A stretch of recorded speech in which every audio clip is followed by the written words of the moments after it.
Hello students, welcome to PCS अखाड़ा। And student अज आप इत्थे एवरीडे साइंस जो अपनी फिजिक्स की सीरीज चल रही हैगी ਉਹਦੇ अंदर अपनी 4 ਲੈਕਚਰ जा चुके हैं मेरे पहले चैप्टर ਦੇ ਉੱਪਰ। ठीक है, ਜਿਹਦੇ ਚ ਆਪਾਂ ਮੇਨ ਦੋ ਟੌਪਿਕਸ ਕੀਤੇ ਸੀਗੇ। ਪਹਿਲਾ ਆਪਾਂ ਟੌਪਿਕਸ ਕੀਤਾ ਸੀ unit and measurement and second topic ਕੀਤਾ ਸੀ ਆਪਾਂ अपना मोशनस वाला चैप्टर ਕੀਤਾ ਸੀ एंड टाइप्स ऑफ मोशन वगैरह एवरीथिंग ਆਪਾਂ ਉਹਦੇ ਚ कवर कर लिया ਸੀਗਾ। ਦੈਨ ਫਿਰ ਆਪਾਂ ਉਸ ਤੇ ਈਵਨ ਥੋੜੇ MCQ ਵੀ ਡਿਸਕਸ ਕੀਤੇ ਸੀਗੇ ਤੇ ਸਟੂਡੈਂਟਸ ਨੇ ਰਿਸਪੌਂਸ ਵੀ ਕੀਤਾ ਮੈਨੂੰ YouTube ਤੇ। ਉਹਨਾਂ ਨੇ नीचे कमेंट बॉक्स च आंसर भी दिते हुए है। वेरी गुड, ਤੁਹਾਡਾ आंसर बिल्कुल ठीक है। ठीक है जी, ओके। तो हुण आपां अगे हुण अपना अज दा आपां टॉपिक शुरू करते हैं स्टूडेंट। ठीक है जी, तो टॉपिक का जो नाम हैगा वो हैगा न्यूटन्स लॉ। ठीक है, ये अज आपां देखांगे स्टूडेंट। आपां इत्थे न्यूटन्स लॉ देखांगे। ठीक है जी, न्यूटन्स लॉ ऑफ मोशन देखांगे, क्योंकि मोशन दी आपां बेसिक कॉन्सैप्ट पहले ही पढ़ चुके हैं। ठीक है जी, आपां बस हुण इत्थे देखना की हैगा स्टूडेंट, आपां देखना अपना न्यूटन दे लॉ भी। न्यूटन ने मोशन नूं लैके की लॉज दिते। ठीक है, वो आपां इत्थे हुण देखने हैगे। तुहानूं पता है न्यूटन्स लॉ ऑफ मोशन। ठीक है, ओके। न्यूटन तुहानूं पता है ग्रेट साइंटिस्ट सीगे फिजिक्स दे। ठीक है, कुछ साइंटिस्ट जिहड़े हैगे स्टूडेंट वो भुल्लण वाले नहीं गे ते ना ही उन्हां नूं हिस्टरी कदे भुल सकदी। अल्बर्ट आइंस्टीन हो गए। ठीक है, इंडियन कोई ग्रेट साइंटिस्ट दस सकते हैं फिजिक्स दे एरिया दे अंदर। ठीक है, फिजिक्स के अंदर तुसी दसो बच्चे मैनू कोई एक साइंटिस्ट जिन्होंने बहुत कम किया। ठीक है, एंड बहुत फेमस है स्टूडेंट वो। ठीक है, फिजिक्स के कुछ कॉन्सैप्ट्स उन्होंने दिते। ठीक है, मैथ ली तो इंडिया नो डाउट फेमस है ही है। ठीक है, ओके जी। तो पहला देखते स्टूडेंट आप न्यूटन्स लॉ ऑफ मोशन। ठीक है, न्यूटन्स लॉ ऑफ मोशन देखते स्टूडेंट आप। ठीक है, तो पहला देखते स्टूडेंट सर आइंस्टीन न्यूटन बारे अगर मैं गल करा तो 1643 तो लैके 1727 तक का एरा उन्होंने रहा। इंग्लिश साइंटिस्ट सीगे, एक मैथमेटिशियन सीगे, फेमस डिस्कवरी की उन्होंने ग्रैविटी तो रिलेटेड है ना, तो 3 लॉज दिते उन्होंने मोशन के। ठीक है, न्यूटन ही सीगे जिन्होंने पहली बार ये देखा सीगा। आइजैक न्यूटन ने ही देखा सीगा कि कोई चीज नीचे क्यों आ रही हैगी है, उसके पीछे रीजन की हैगा। तो उसके पीछे रीजन की सीगा student, that is gravitational force of our earth. है ना, जो अर्थ का सेंटर है वो हर चीज को अपनी तरफ खिंच रहे हैं। एक बहुत बड़ी पावर है उत्थे। ठीक है, बहुत बड़ी फोर्स हैगी जो हर चीज को अपनी तरफ खिंच रही हैगी है। ठीक है, ग्रेविटेशन तो पहला, ग्रेविटेशन तो रिलेटेड चीज़ां मैं पहला भी डिस्कस कीतियां तुहाडे नाल, है ना, जो आपां थोड़ी बेसिक्स देख रहे सी उस टाइम ते भी मैं तुहानूं कुछ चीज़ां दसियां सी ग्रेविटेशनल फोर्स तो रिलेटेड। कि साडे उपर ग्रेविटेशनल फोर्स लग रही है, बिल्कुल लग रही हैगी, है ना। अगर मान लो तुसी ऊपर हैगे हो, ठीक है, अगर तुसी उत्थों नीचे ऊपर जंप करो तो ये नहीं है कि तुसी ऊपर ही रह जाओगे, तुसी नीचे ही आओगे, सरफेस से ही आओगे। रीजन की है, that is gravitational force of our earth. ठीक है, जिन्ने भी प्लैनेट्स ने, जिन्ने भी स्टार ने, उन्होंने हर किसी की अपनी अपनी ग्रेविटेशनल फोर्स हैगी। ठीक है, वो चाहे घट हो सकती है, वध हो सकती है ना। जिदा कि मून है वो अपने चारों तरफ क्यों घूम रहा है ना, क्यों घूम रहे हैं, उसके पीछे भी एक फोर्स है, राइट। उसका रीजन भी एक फोर्स है जो एग्जर्ट कर रही हैगी अपनी अर्थ ऑन द मून। ठीक है, फिर मून की भी ग्रेविटेशनल फोर्स आपको फील होंगी है, किवें फील होंगी है भाई, कि उसका एग्जाम्पल है कि टाइड्स आते अपने ते, है ना, टाइड आते ना ओशियंस के अंदर, सीज के अंदर तुसीं देखते हैं कि पानी जिहड़ा है कुछ टाइम लिए ऊपर जाता है फिर नीचे जाता है ना। रीजन की है उसके पीछे का मून ग्रेविटेशनल फोर्स। ठीक है, मून जिन्ना भी अपनी अर्थ का पानी है ना, उसके उपर मून अपनी ग्रेविटेशनल फोर्स लगा रहा है। ठीक है, कि सन की ग्रेविटेशनल फोर्स हैगी बिल्कुल हैगी है ना। यही वजह कि जिहड़ी अपनी अर्थ हैगी वो भी उहदे चारों तरफ की कर रही है, रिवॉल्व कर रही है ना। तो हर चीज़ के पीछे फोर्स हैगी स्टूडेंट। ठीक है, सेम जिद्दां तुहाडी लाइफ के अंदर भी बहुत सारियां, ठीक है, तुसीं भी अपने आप को बहुत ज़्यादा की करते हो, मोटिवेट करते हैं, है ना, वो भी एक तरीके की फोर्स ही है ना। या तुहानूं तुहाडे पेरेंट्स कोई काम करने लई बोलते हैं, ठीक है, तो वो भी एक तरीके की फोर्स है कि हाँ जी नहीं तुहानूं फोर्सफुली वो काम करवाया जा रहा है कि हाँ जी कि पढ़ने जाना है ना, कोचिंग सेंटर जाना है, पढ़ने काम करने है ना। तो ये सब चीज़ें एक तरीके की फोर्स ही है स्टूडेंट। ठीक है, बाकी कोई लेबर काम कर रही हैगी तो वो भी एक फोर्स यूज करके ही कर रही है। ठीक है, जिद्दां मैं मोबाइल फोन अगर ऊपर उठा रही हैगी that is due to my force, है ना, फोर्स लगा रही है मैं इसके ऊपर। तो ये जिन्ने भी कॉन्सैप्ट है ये ऊपर कुछ साइंटिस्ट ने बहुत अच्छे अच्छे लॉज दिते हैं, उन्हें बारे ही आप डिस्कस करते हैं। ठीक है, ओके। सो देखते हैं स्टूडेंट न्यूटन्स फर्स्ट लॉ। ठीक है, न्यूटन के 3 लॉ है, पहला आप एक बार ब्रीफ च देख लेने, फिर एक एक करके एग्जाम्पल्स के नाल समझांगे आप। ठीक है, पहला लॉ देखो न्यूटन का, ठीक है, न्यूटन का फर्स्ट लॉ देखो, ठीक है। आप नैक्सट स्लाइड च देख लेने न्यूटन फर्स्ट लॉ, इथों ही देखना स्टार्ट करते हैं, इकट्ठे नहीं देखते। ओके, फर्स्ट लॉ न्यूटन का क्या बोलता है स्टूडेंट, इनू तुसी ध्यान नाल देखो। देखो पहला कहना an object at rest tends to stay rest and an object in the motion tends to stay in motion unless acted upon by an unbalanced force। क्या कह रहे इतने स्टूडेंट, ये कह रहा है कि कोई चीज अगर रेस्ट ते है, कोई चीज अगर वो रेस्ट ते है and it tends to be in rest, वो रेस्ट ते ही रहना चाहती है, वो ट्राई है उसकी कि भाई वो रेस्ट ते ही रहे, उन्होंने नहीं चलना फिरना, है ना। कई लोग तुसी देखा बहुत लेजी होंगे, उठता मन ही नहीं करता, अजकल तो बिल्कुल नहीं करता कि वो सर्दी आ गई सुबह सुबह वैसे ही ब्लैंकेट चो निकलना बड़ा मुश्किल है। तो फिर अपने तो एक अनबैलेंस्ड फोर्स लगती है, किहदी लगती है, पेरेंट्स की, है ना, या फिर काम करन दी, है ना, काम तो करना ही पैना। लाइक हुण मैं ऑफिस च आई हुई तो मैनू आना ही पैना है, है ना। विदाउट मेरे नाल की होएगा, दो लॉस होंगे, पहला फाइनैंशियल लॉस, दूसरा स्टूडेंट्स का लॉस, है ना, जो दोनों ही मैं बियर नहीं कर सकती, ठीक है। सो फोर्स है भाई अनबैलेंस्ड फोर्स लगती, फिर तुसी रेस्ट तो तुसी मूव कर देगे, है ना। सेम चीज अगर कोई चीज मोशन च हैगी तो वो मोशन च ही रहना चाहती हैगी अनलेस कि ਉਹਦੇ ਉੱਪਰ कोई अनबैलेंस्ड फोर्स ना लगे।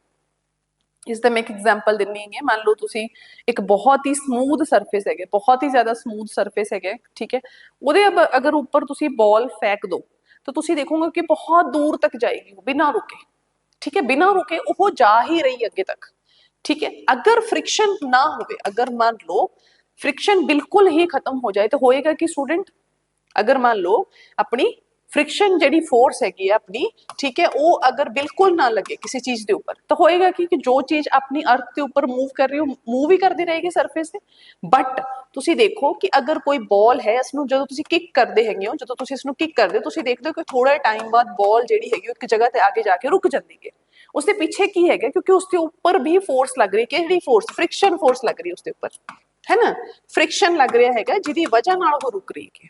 सरफेस भी अपना सरफेस जो है उसके ऊपर भी एक फ्रिक्शन नाम की चीज है जो उसनू की कर रही है, उसके ऊपर फोर्स एग्जर्ट कर रही है जिहदी वजह नाल एक जगह ते जाके वो बॉल जी है थोड़े टाइम बाद जाके वो रुक जाती है। अदरवाइज अगर इत्थे मैं फ्रिक्शन की वैल्यू जीरो कर देवां, अगर फ्रिक्शन की वैल्यू इत्थे जीरो हो जाए तो स्टूडेंट वो बॉल जी है कदे भी नहीं रुकेगी, कदे भी नहीं रुकेगी, हमेशा मोशन च ही रहेगी, ठीक है। तो यही अपना सर न्यूटन का पहला लॉ है स्टूडेंट कि कोई भी ऑब्जेक्ट अगर रेस्ट पे है तो स्टे रेस्ट ते ही रहना चाहता है, ते अगर कोई ऑब्जेक्ट मोशन ते है तो उसमें वो मोशन च ही रहना चाहता है अनलेस कि ਉਹਦੇ ऊपर कोई एक अनबैलेंस्ड फोर्स एग्जर्ट ना करे। This is our Newton's first law, ये तुसी याद रखना बच्चे, ठीक है। की मतलब है इसका, ठीक है, if the object was sitting still, अगर मान लो कोई चीज जी हैगी उस वो बिल्कुल एक स्टिल एक जगह ते रुकी हुई है, एक जगह ते वो पई हैगी, इट विल रिमेन स्टेशनरी, वो उत्थे ही पई रहेगी, 1 साल बाद 2 साल बाद तुसी 10 साल बाद 10 लाख साल बाद अरबा साल बाद भी अगर तुसी उसनु देखोगे तो उत्थे ही पई रहेगी वो चीज उथों नहीं हिलेगी अपने आप। वो कदों हिलेगी जदों उसके ऊपर कोई एक कोई फोर्स लगाई जाएगी, उस तो बाद ही कोई अनबैलेंस्ड उसके ऊपर कोई अननेचुरल फोर्स उसके ऊपर जो लगेगी फिर ही वो की होएगी, मूव होएगी।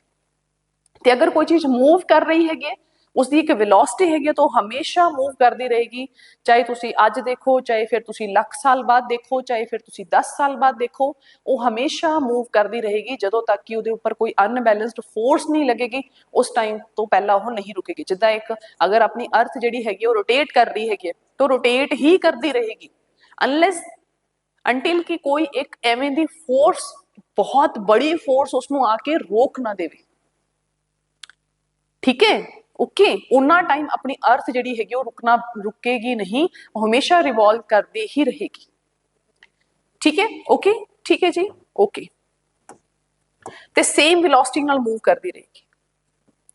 क्लीयर है स्टूडेंट थोनों इत्थे, ठीक है। ओके, हुण इत्थे तुसीं देखो कि अनबैलेंस्ड फोर्स का इत्थे की मतलब है, अनबैलेंस्ड फोर्स का इत्थे की मतलब है, ठीक है। ਤੇ ਇਸ ਤਾਂ ਮੈਂ ਐਗਜ਼ਾਮਪਲ ਦਿੰਨੀ ਹੈ, ਠੀਕ ਹੈ। ਹੁਣ ਤੁਸੀਂ ਇਹ ਟੇਬਲ ਨਹੀਂ ਦੇਖ ਪਾ ਰਹੇਗੇ, ਲੇਕਿਨ ਫॉर ਐਗਜ਼ਾਮਪਲ ਮੈਂ ਇਸ ਬੋਟਲ ਨੂੰ ਮੈਂ ਐਸੇ ਟੇਬਲ ਮੰਨ ਲੈਣੀ ਇੱਥੇ ਅੱਜ, ਨਹੀਂ ਮੈਂ ਇਸ ਨੂੰ ਨਹੀਂ ਲਵਾਂਗੀ, ਬੋਟਲ ਥੋੜੀ ਜੀ ਅਨਬੈਲੈਂਸਡ ਹੋ ਜਾਏਗੀ ਮੇ ਬੀ।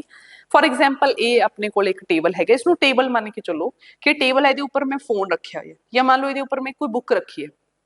ਹੁਣ ਜੋ ਇਹ ਟੇਬਲ ਆਪਣਾ ਜਿਹੜਾ ਫੋਨ ਹੈ, ਇਸ ਨੂੰ ਆਪਾਂ ਐਗਜ਼ਾਮਪਲ ਨਾਲ ਸਮਝ ਦੇਂਗੇ। ਇਹ ਜਿਹੜਾ ਟੇਬਲ ਹੈ, ਇਹ ਜਿਹੜਾ ਫੋਨ ਹੈ, ਇਹਦੇ ਉੱਪਰ ਸਿਰਫ ਇੱਕ ਫੋਰਸ ਨਹੀਂ ਲੱਗ ਰਹੀ ਸਟੂडेंट, ਇੱਥੇ ਦੋ ਫੋਰਸ ਲੱਗ ਰਹੀ ਹੈ। ਇਸ ਫੋਨ ਤੇ ਇਸ ਟਾਈਮ ਦੋ ਫੋਰਸਿਸ ਲੱਗ ਰਹੀਆਂ ਨੇ। ਕਿਹੜੀ ਫੋਰਸ ਲੱਗ ਰਹੀ ਹੈ? ਇੱਕ ਤਾਂ ਡਾਊਨਵਰਡ ਫੋਰਸ ਲੱਗ ਰਹੀ, क्या लग रही है बच्चे? एक तो डाउनवर्ड फोर्स लग रही, नीचे ਨੂੰ ਕੋਈ ਚੀਜ਼ ਖਿੱਚ ਰਹੀ ਹੈ। इसਨੂੰ कौन खिंच रहा है स्टूडेंट? अपनी अर्थ ਦੀ ग्रेविटेशनल फोर्स, अपनी अर्थ ਦੀ ग्रेविटेशनल फोर्स। बट एक फोर्स होर है स्टूडेंट जो इससे बिल्कुल अपोजिट लग रही, जिहदी वजह नाल इस जगह ते टिकिया होया है। That force is exerted by this table, जो इसनू ऊपर दी तरफ उठा रहे, जो इसनू की उठा रहा स्टूडेंट? ऊपर दी तरफ उठा रहा है। यही वजह है कि जिहड़ा ये फोन है वो इस टेबल दे ऊपर स्टेबल है। ठीक है, हजे इसके बहुत सारे एग्जाम्पल्स आने स्टूडेंट, फिलहाल तुसी एक एग्जाम्पल नाल समझो इसनू, ठीक है। बहुत सारे देखो, what does mean by the unbalanced force? जिहड़ी वो अनबैलेंस्ड फोर्स जो लग रही हैगी है, वो की चीज है अनबैलेंस्ड फोर्स? ठीक है, क्या है भाई? वो हैगी स्टूडेंट, देखो जिद्दां मान लो एक टेबल है, ठीक है, ये एक टेबल हैगा स्टूडेंट, ठीक है। तो स्टूडेंट देखो, जो ये टेबल है अपना, जो ये टेबल है स्टूडेंट, ठीक है, जो ये टेबल है स्टूडेंट अपना, ठीक है।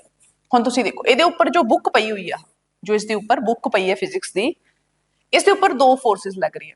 एक तो ग्रेविटेशनल फोर्स जो इसनूं नीचे नीचे की तरफ खिंच रही, अपनी तरफ खिंच रही है इस बुक को, ठीक है। दूसरी एक फोर्स होर भी लग रही है, जो टेबल लगा रहे हैं। टेबल की कर रहे हैं? इस बुक को अपवर्ड पुश कर रहे, ऊपर की तरफ पुश कर रहे, ठीक है। तो तुम देखो, if the force on an object are equal and opposite, अगर किसी चीज के ऊपर फोर्स जिहड़ी हैगी और इक्वल एंड अपोजिट लग रही है, मान लो किसी बंदे नूं मैं अपनी तरफ पकड़ के खिंच रही है, ते दूसरी साइड भी सेम बंदा जिसकी फोर्स मेरे बराबर हैगी, वो भी उसनूं सेम खिंच रहेगा, तो वो बंदा कदे भी हिल नहीं सकता अपनी जगह ते, जिसनूं असीं दोनों जने पुल कर रहे हैं अपनी अपनी तरफ ते।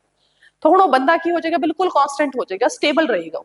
बट अगर मेरे च फोर्स ज्यादा है, या दूसरा अपोजिट बंदा जो उसनूं खिंच रहा हैगा अपने वाल, अगर उस च फोर्स ज्यादा हैगी, तो उहदे वाल चीज मूव कर जाएगी, उहदी तरफ चली जाएगी, वो मेरे तो दूर हो जाएगी।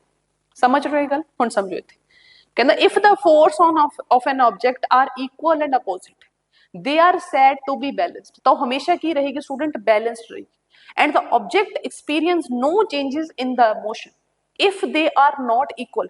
अगर मान लो फोर्स इक्वल नहीं है स्टूडेंट, तो की होएगा? Then the forces are unbalanced and the motion of the object changes. तो फिर उसका मोशन चेंज हो जाएगा। जिदा मान लो अगर यह टेबल जड़ा है, अगर यह टेबल है जिसके ऊपर बुक पड़ी हुई है, ठीक है, नीचे इसके ग्रेविटेशनल फोर्स लग रही है, ऊपर की तरफ अपोजिट फोर्स लग रही है, that is exerted by this table. अगर मान लीजिए ये जो टेबल है अपना, अगर यह फोर्स एक्सर्ट करनी बंद कर देवे, फोर्स एक्सर्ट करनी बंद कर देवे, तो होएगा कि अपनी जी बुक है वो नीचे आ जाएगी, ठीक है। तो हुण बुक जी ऊपर स्टेबल सी, बिल्कुल स्टिल पई हुई सी, वो किहदे च आ जाएगी स्टूडेंट? मोशन च आ जाएगी, वो मोशन च आ जाएगी, ठीक है। जिद्दां मैं इसका एग्जाम्पल पहला भी एक बार दिता कि मान लो अगर तुसीं बस च बैठे हो, हुण तुसीं जदों बस च बैठे हैं उस टाइम ते तुसीं की हैगे हो? रेस्ट ते हो, बिल्कुल आपदा मजे नाल बैठे हो, एकदम आराम नाल, ठीक है। हुण थोड़े च कोई मोशन नहीं है, ठीक है, तुसीं स्टिल हो ते तुसीं स्टेबल ही रहना चाहुंदे हैगे, मतलब कि तुसीं रेस्ट ते रहना चाहुंदे हो। ऑब्वियसली तुहाडी बॉडी रेस्ट ते, तो रेस्ट ते ही रहना चाहुंदी, it tends to be in rest, ठीक है, ओके। हुण क्या हैगा? बस वाला आया, बस वाला ड्राइवर बैठा, तो उन्हें एकदम की कीता? बस चलाई ते एकदम फोर्स एक्सर्ट की, ते बस ने अपनी फोर्स एक्सर्ट की ते बस चल पई। तुसीं की देखदे हो? एकदम तुहानूं पिछे नूं झटका लगदा, पिछे नूं तुसीं एकदम इदां फील करदे हो, झटका फील करदे हो। रीजन की हुंदा? अगर मान लो तुसीं खड़े हैगे हो बस के अंदर आराम नाल, बिना कोई सपोर्ट लेते, तो तुसीं देखोगे कि एकदम तड़ाम देने तुसीं पिछे जाओगे। उसके पिछे रीजन की है? क्योंकि तुहाडी बॉडी जिहड़ी सी बच्चे, वो की है कि बिल्कुल रेस्ट ते सीगी, एकदम थोड़े ऊपर कोई अनबैलेंस्ड फोर्स लगी, हुण थोड़ी बॉडी जिहड़ी है वो टेंस कर रही, ट्राई कर रही कि वो रेस्ट ते ही रहे। इस करके वो जिस जगह ते सीगी वो उसी जगह ते रहना चाहती, बट एकदम हुण थोड़े ते एक अनबैलेंस्ड फोर्स लगी, जिहदी वजह नाल तुसीं हुण अगे मोशन च आ गए हो, बस दे नाल नाल तुसीं जा रहे हो, ओके क्लियर है स्टूडेंट ਤੁਹਾਨੂੰ ਇੱਥੇ यस और नो ठीक है जी समझ आया ठीक है जी तो आगे चलते हैं स्टूडेंट ਆਪਾਂ एग्जाम्पल देखो देखो ਇਹ ਸੌਸਰ ਬॉल इज सिटिंग एट रेस्ट ਆ ਜਿਹੜੀ ਬॉल ਹੈ ਆਪਣੀ ਇਹ ਬਿਲਕੁਲ ਰੈਸਟ ਤੇ ਹੈ ਫਿਰ ਕੀ ਹੋਇਆ it takes an unbalanced force of a kick ਇੱਕਦਮ ਜਦੋਂ ਉਹਨੂੰ ਆਪਾਂ ਕਿਕ ਮਾਰਦੇ ਹਾਂ ਪੈਰ ਦੇ ਨਾਲ ਜਦੋਂ ਆਪਾਂ ਕਿਕ ਮਾਰਦੇ ਤੇ ਕੀ ਹੋ ਜਾਂਦੀ ਹੈ ਸਟੂਡੈਂਟ ਇਹ ਮੋਸ਼ਨ ਚ ਆ ਜਾਂਦੀ ਹੈ ठीक है ਤੇ ਹੁਣ ਇਹ ਉਹਨਾਂ ਟਾਈਮ ਤੱਕ ਚੱਲਦੀ ਰਹੇ ਜਿੰਨਾ ਟਾਈਮ ਇਹਦੇ ਤੇ ਕੋਈ ਅਨਬੈਲੈਂਸਡ ਫੋਰਸ ਦੂਸਰੀ ਨਹੀਂ ਲੱਗ ਜਾਂਦੀ ਜੋ ਇਸ ਨੂੰ ਰੈਸਟ ਤੇ ਲੈ ਕੇ ਆਵੇ ਤਾਂ ਕਿਹੜੀ ਹੈਗੀ ਆਪਣੀ ਸਰਫੇਸ ਦੀ ਫ੍ਰਿਕਸ਼ਨਲ ਫੋਰਸ ਫ੍ਰਿਕਸ਼ਨ ਵੀ ਇੱਕ ਟਾਈਪ ਦੀ ਫੋਰਸ ਹੈ ਬੱਚੇ ਜੋ ਆਪਾਂ ਨੂੰ ਚਾਹੀਦੀ ਹੈ ਜੋ ਹਮੇਸ਼ਾ ਨੀਡ ਹੁੰਦੀ ਹੈ ਤੁਸੀਂ ਇੱਕ ਸਲਿਪਰੀ ਆਪਣੀ ਅਗਰ ਜਦੋਂ ਤੁਹਾਡੀ ਜਿਹੜੀ ਜੋ ਤੁਸੀਂ ਡੇਲੀ ਵੇਅਰ ਜੋ ਤੁਹਾਡੇ ਫੁੱਟਵੇਅਰ ਹੁੰਦੇ ਹੈਗੇ ਤੁਸੀਂ ਦੇਖੋ ਕਿ ਥੋੜਾ ਟਾਈਮ ਬਾਅਦ ਉਹ ਕੀ ਹੋ ਜਾਂਦੇ ਸਲਿਪਰੀ ਹੋ ਜਾਂਦੇ तो उस तो बाद जो तुसी चलते हैं स्टूडेंट तो तुसी चल नहीं पाते तुसी स्लिप हो जाते हो है ना क्योंकि फ्रिक्शन नहीं है तो फ्रिक्शन नहीं है तो तुसी रुक नहीं सकते बच्चे तुसी रुक नहीं सकते ठीक है इस फोर्स से भी अपनी एक वैल्यू है स्टूडेंट जो तुसी देखो कि गड्डी जिहड़ी हैगी जो तुसी ओहदे न्यू टायर ਹੁੰਦੇ ਆ ਸਟਾਰਟਿੰਗ 'ਚ ਜਦੋਂ ਤੁਸੀਂ ਥੋੜੇ ਟਾਈਮ ਬਾਅਦ ਤੁਸੀਂ ਦੇਖਦੇ ਹੋ 3 ਸਾਲ ਬਾਅਦ 4 ਸਾਲ ਬਾਅਦ ਉਸ ਟਾਇਰ ਕੀ ਹੋ ਜਾਂਦੇ ਹੈਗੇ ਜਦੋਂ ਪੁਰਾਣੇ ਹੋ ਜਾਂਦੇ ਹੈਗੇ ਤਾਂ ਹੋ ਜਾਂਦੇ ਉਹ ਬਹੁਤ ਸਲਿਪਰੀ ਹੋ ਜਾਂਦੇ ਫਿਰ ਤੁਸੀਂ ਗੱਡੀ ਦੀ ਜਿੰਨੀ ਮਰਜ਼ੀ फोर्स नाल ब्रेक लगाओ ब्रेक लगती नहीं क्यों क्योंकि फ्रिक्शन नहीं है ना बच्चे राइट समझ रहे हो तुसी तो फ्रिक्शनल फोर्स जिहड़ी हैगी वो की करदी चीज नूं स्टेबल करदी हैगी ठीक है ओके क्लियर है स्टूडेंट तुहानूं इत्थे यस और नो ठीक है जी देखो two teams are playing tug of war देखिए वो रस्सी खिंचते है ना इक्वल इक्वल मैंबर होंगे है फिर एक रस्सी बन दी जाती होंगी टग ऑफ वॉर गेम है बहुत फेमस है पंजाब के अंदर तो बड़ी फेमस है रस्सा खिंची है ना तुसीं देखिया होना दो फोर्स टीम होंदियां वो एक रस्सी नूं खिंचदियां जिहड़ी टीम के अंदर ज्यादा ताकत होंदी वो रस्सी आपदी तरफ खिंच ले जाती अगर मान लो बराबर बराबर बराबर अगर फोर्स हैगी है टीम ए दे अंदर भी बराबर फोर्स है तो टीम बी दे अंदर भी तुसीं देखो कि वो रस्सा जिहड़ा हैगा वो कदे भी की नहीं होएगा अपनी जगह तो नहीं हिलेगा वो जिहड़ा पॉइंट हुंदा जिहड़ा उन्होंने मेंशन करके रखा हुंदा है वो पॉइंट कदे भी सरकेगा ही नहीं क्योंकि दोनों टीम्स के अंदर बराबर फोर्स हैगी ठीक है क्योंकि team A and team B both are equal and both have equal force that's why ये जिहड़ा टग ऑफ वॉर दा जिहड़ा जिहड़ा अपना चल रहा है गेम ये कदे भी कोई भी टीम नहीं हारेगी ना कोई जितेगी ठीक है the two teams are playing tug of war they are both exerting equal force on the rope in the opposite direction this balanced force results is no change in the motion कदे भी वो change नहीं आएगा motion के अंदर ते कोई winner नहीं रहेगा ठीक है समझ आई तुहानू law of motion I think पहला लॉ बहुत अच्छे नाल समझ आ रहा है ठीक है हुण तुसीं देखो जो न्यूटन का फर्स्ट लॉ है इसनू आपां लॉ ऑफ इनर्शिया भी बोलते हैं क्या बोलते हैं बच्चे लॉ ऑफ इनर्शिया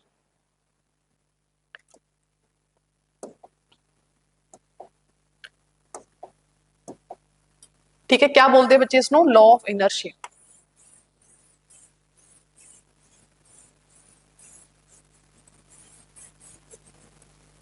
ठीक है हुण तुसीं समझो इत्थे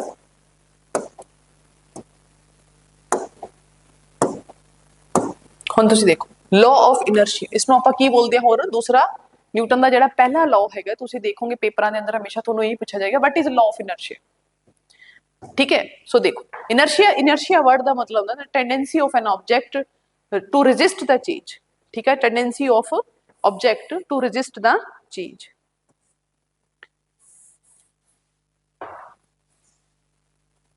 ठीक है first law of motion states that all objects have inertia the more mass the object has more inertia जिन्ना ज्यादा किसी चीज च मास होएगा ये भी एक लॉ है ठीक है जिन्ना ज्यादा किसी चीज च मास होएगा स्टूडेंट उन्ना ज्यादा उसका इनर्शिया जिहड़ी हैगी उसकी ज्यादा होएगी ओबवियसली एक बहुत बड़ा पत्थर हैगा जिसके अंदर बहुत अच्छा खासा मास हैगा उसनू हिलाना या उसके मोशन नू चेंज करना तुहाडे लई बहुत मुश्किल है तुहाडी तरफ एक पत्थर आ रहा है कि तुसीं उसनू रोक सकते हो नहीं रोक सकते तुहाडी तरफ एक बस आ रही है कि तुसीं उसनू इदां हथ लगा के रोक लोगे नहीं हाँ मतलब तुसीं बुद्धिस्ट हैगे या तुसीं कोई बहुत बड़े संत हैगे तुहाडे कोले बहुत बड़ी पावर हैगी है ना अननैचुरल पावर हैगी फिर तो की कहना फिर तो तुसीं रोक ही सकते हैं अदरवाइज तो किवें रोक लोगे तुसीं उसनू है ना बट अगर आपां गल करिए किसदी कोई एक मान लो तुहाडे एक छोटी साइकिल आ रही है बच्चा आ रहा है साइकिल लेके चाहे कितनी भी तेजी नाल आ रही हो बट तुहाडे कोल इन्नी फोर्स है कि तुसीं उसनू रोक सकते हो तुसीं उसनू हथ पाओगे रुक जाएगा है ना।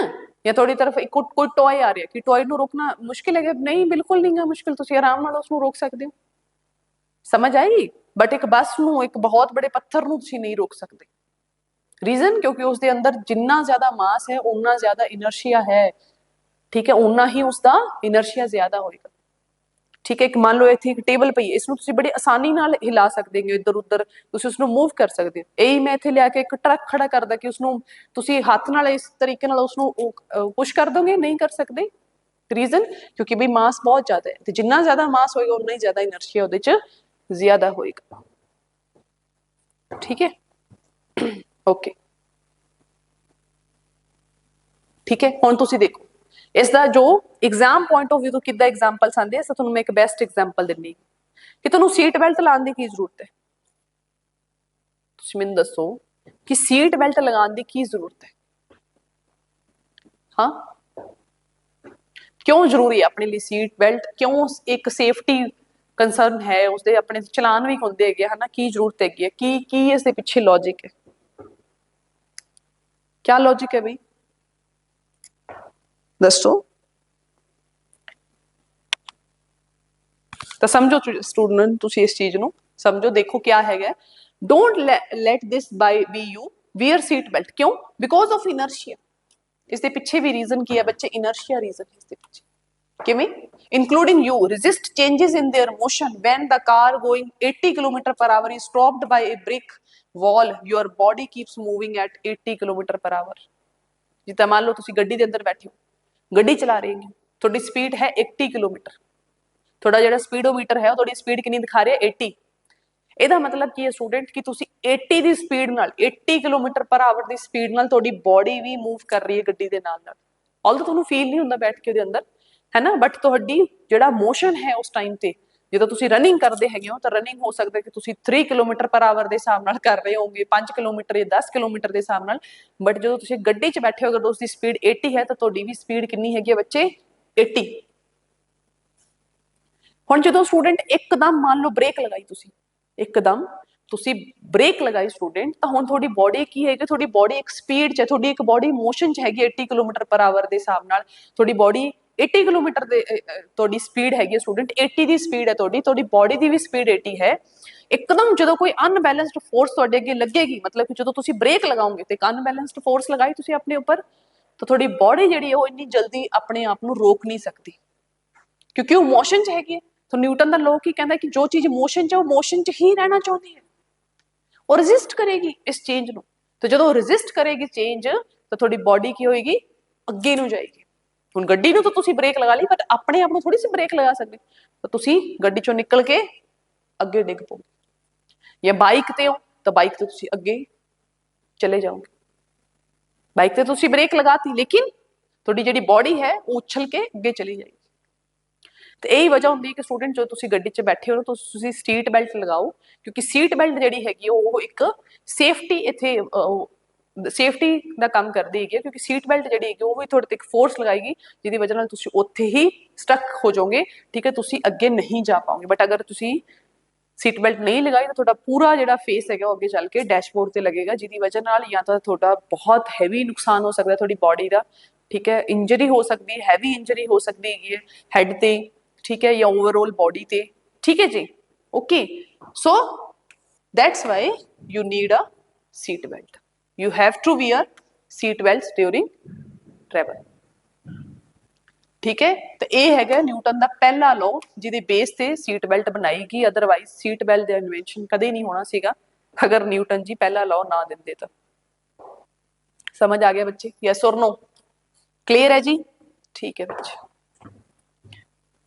ठीक है। इधर देखो, if object in motion tend to stay in motion, why don't moving objects keep moving forever, क्यों नहीं कोई चीज हैगी वो मूव कर रही है तो हमेशा लिए मूव करती क्यों नहीं रहती, ठीक है, रुक क्यों जाती है? रीजन उसके पीछे की है स्टूडेंट अपना, दैट इज या तो ग्रेविटेशनल फोर्स जो उसको नीचे ले आती है अपने सरफेस से लिया के वो उत्थे रुक जाती है, या फिर अपनी फ्रिक्शनल फोर्स जो दो फोर्सिस इत्थे काम करदियां ने, जो कि अपने आप च एक अनबैलेंस्ड फोर्स हैगी, ठीक है। जिद्दां इत्थे तुसीं देखो, if you throw a ball upward it will eventually slow down, ठीक है, नीचे तुसी ऊपर ਨੂੰ ਕੋਈ ਬਾਲ ਫੈਕੋ ਇਵੈਂਚੁਅਲੀ ਉਹ ਨੀਚੇ ਆਏਗੀ and fall because of the force of gravity. Clear ਹੈ ਸਟੂਡੈਂਟ ਇੱਥੇ ਤੁਹਾਨੂੰ? ਠੀਕ ਹੈ, ਤੇ ਅਗਰ ਮੰਨ ਲਓ ਤੁਸੀਂ ਜਿੱਦਾਂ ਜਦੋਂ ਤੁਸੀਂ ਸਪੇਸ 'ਚ ਜਾਂਦੇ, ਜਦੋਂ ਅਰਥ 'ਚੋਂ ਤੁਸੀਂ ਨਿਕਲ ਕੇ ਸਪੇਸ ਚਲੇ ਜਾਂਦੇ, ਹੁਣ ਉੱਥੇ ਕੀ ਹੈ, ਗ੍ਰੈਵਿਟੇਸ਼ਨਲ ਫੋਰਸ ਨਹੀਂ ਹੈ ਅਰਥ ਦੀ, ਤਾਂ ਅਗਰ ਤੁਸੀਂ ਸਟੂਡੈਂਟ ਇੱਕ ਛੋਟੀ ਜਿਹੀ ਸੂਈ ਵੀ ਅਗਰ ਤੁਸੀਂ ਉੱਥੇ ਲਿਜਾ ਕੇ ਛੱਡ ਦੋ, ठीक है, तो हमेशा स्पेस के अंदर घूमती रहेगी क्योंकि ਉਹਦੇ ਉੱਪਰ ਕੋਈ ਫੋਰਸ ਨਹੀਂ ਲੱਗ ਰਹੀ ਗਈ, ਇਸ ਕਰਕੇ ਉਹ ਕਦੇ ਨੀਚੇ ਨਹੀਂ ਆਏਗੀ।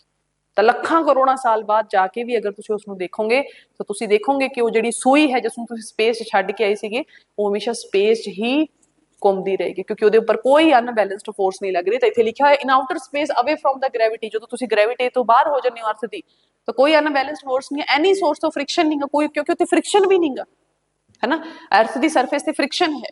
ए rocket ship launched with a certain speed and direction would keep going in that same direction and that same speed forever।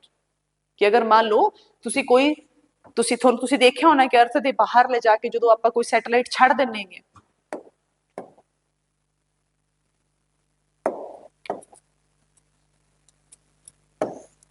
ਜਦੋਂ ਕੋਈ ਦਿਸ ਇਜ਼ ਆਵਰ ਅਰਥ, ਜਦੋਂ ਅਰਥ ਦੇ ਬਾਹਰ ਆਪਣੇ ਸਾਇੰਟਿਸਟ ਛੱਡਦੇ ਆ ਨਾ ਬਾਹਰ ਲੈ ਜਾ ਕੇ ਸੈਟੇਲਾਈਟ, ਹੈ ਨਾ, for the communication purpose and other purpose, ਜਦੋਂ ਵੀ ਤੁਸੀਂ ਕੋਈ ਸੈਟੇਲਾਈਟ ਲੈ ਜਾ ਕੇ ਅਰਥ ਦੀ ਗ੍ਰੈਵਿਟੇਸ਼ਨਲ ਫੋਰਸ, ਜੋ ਆਪਣੀ ਗ੍ਰੈਵਿਟੇਸ਼ਨਲ ਫੋਰਸ ਤੋਂ ਬਾਹਰ ਲੈ ਜਾ ਕੇ ਜਦੋਂ ਕੋਈ ਤੁਸੀਂ ਸੈਟੇਲਾਈਟ ਲਾਂਚ ਕਰ ਦਿੰਦੇ ਉੱਥੇ ਜਾ ਕੇ, ਤਾਂ ਤੁਸੀਂ ਤਾਂ ਲਾਈਫ ਜਿਹੜੀ ਹੈਗੀ ਹੈ ਉਹ ਹਮੇਸ਼ਾ ਲਈ ਉਹ ਜਿਹੜਾ ਸੈਟੇਲਾਈਟ ਹੈ ਉਹ ਸੇਮ ਸਪੀਡ ਤੇ ਅਰਥ ਦੇ ਚਾਰੋਂ ਤਰਫ ਘੁੰਮਦਾ ਰਹੇਗਾ, ਅਨਲੈਸ ਕਿ ਉਹ ਮਾਲ ਫੰਕਸ਼ਨ ਹੋ ਜਾਏ, ਤਾਂ ਉਸ ਤੋਂ ਬਾਅਦ ਉਹ ਨੀਚੇ ਮਤਲਬ ਉਦੋਂ ਬਾਅਦ ਚ ਵੀ ਉਹ ਘੁੰਮਦਾ ਹੀ ਰਹਿੰਦਾ ਹੈਗਾ, ਠੀਕ ਹੈ, ਉਹ ਠੀਕ ਹੈ ਆਪਣੇ ਲਈ ਕਦੇ ਕੰਮ ਨਹੀਂ ਆਉਂਦਾ ਉਹ, ਠੀਕ ਹੈ, ਬਟ ਉਹ ਸੇਮ ਸਪੀਡ ਨਾਲ ਕੀ ਹੁੰਦਾ ਰਹੇਗਾ ਸਟੂਡੈਂਟ, ਰੋਟੇਟ ਹੁੰਦਾ ਰਹੇਗਾ ਸੇਮ ਸਪੀਡ ਨਾਲ।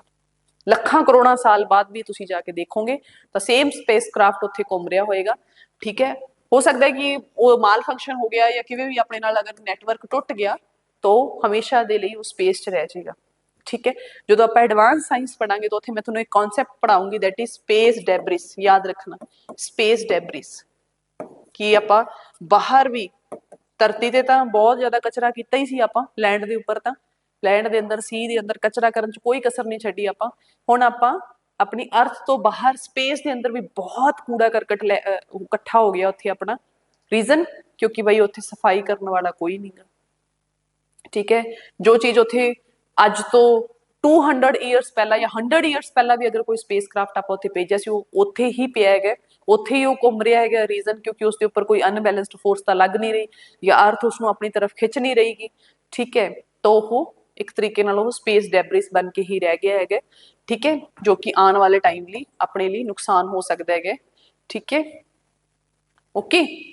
ਤਾਂ ਉਹ ਸੇਮ ਸਪੀਡ ਨਾਲ ਘੁੰਮਦਾ ਰਹੇਗਾ, ਰੀਜ਼ਨ ਕੀ ਹੈ, क्योंकि due to Newton's first law, हाँ जी, ठीक है जी।